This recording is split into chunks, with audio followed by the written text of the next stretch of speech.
Hello, नमस्कार. परत एकदा माझ्या किचनमध्ये माझ्या गोड ताईंचे मैत्रिणींचे ताईंनो मनापासून स्वागत आहे. श्री स्वामी समर्थ. तर इथं मी आज साधी सिंपल अशी दुपारच्या वेळेस खाण्यासाठी किंवा हलक्या फुलक्या बुकेसाठी मी आज मस्त असं स्नॅक्स बनवणार आहे. तर तुम्ही ह्याला बटाट्याचे कापही बोलू शकता किंवा बटाटा स्नॅक्सही बोलू शकता. तर इथे बघू शकता मी बटाट्याचे काप करून घेतले, धुवून घेतले, पाण्याने धुवून घेतलं.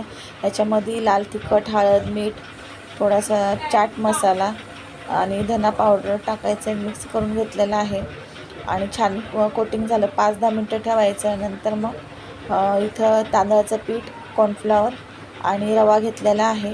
तर रवा, कॉर्नफ्लॉवर, तांदळाचं पीठ मिक्स केलेलं आहे आणि इथं तवा गरम करायला ठेवला आहे. तर आपण इथं हे कोटिंग करून घेऊया.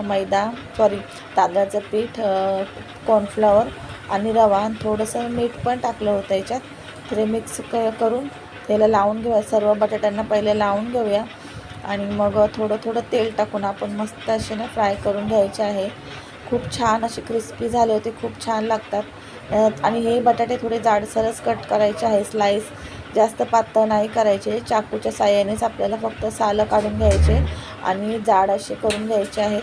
ते बघू शकता मी असे एक असे सोडत आहे. तुम्ही हे डीप फ्राय किंवा शेलो फ्राय करू शकता. आणि इथं मी कमीत कमी तेलामध्ये बनवत आहे, पण एकदम छान मस्त असे लागत होते. तर मी बनवले होते 2 प्रकारचे, पण तुम्हाला हे दाखवलेले आहे. थोडी वेगळी पद्धत दाखवलेली आहे. आणि इथे बघू शकता थोडासा कॅमेरा इकडे हे झाला होता. तर मस्त असं बघा क्रिस्पी असे करून घेतले होते मी. खूप छान लागत होते.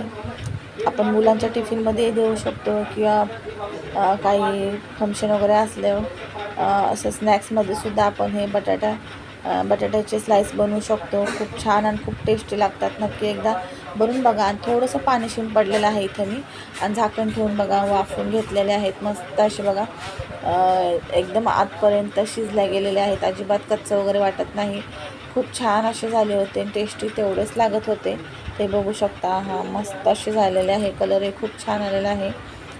तुम्ही हे सॉस किंवा टमॅटो सॉस किंवा शेजवान चटणी किंवा मेयोनीजसोबतही खाऊ शकता. दिसायला जेवढे छान दिसत आहेत ना तेवढे खायलाही छान होते. एका मिनटातच संपणारी अशी ही साधी सिंपल अशी रेसिपी आहे आणि मुलांच्याही आवडीची. मुलांना असं काही खूप आवडतं. बटाटा भजी आणि थोडंसं वेगळंच दिसत आहे. कसा वाटला व्हिडिओ नक्की सांगा.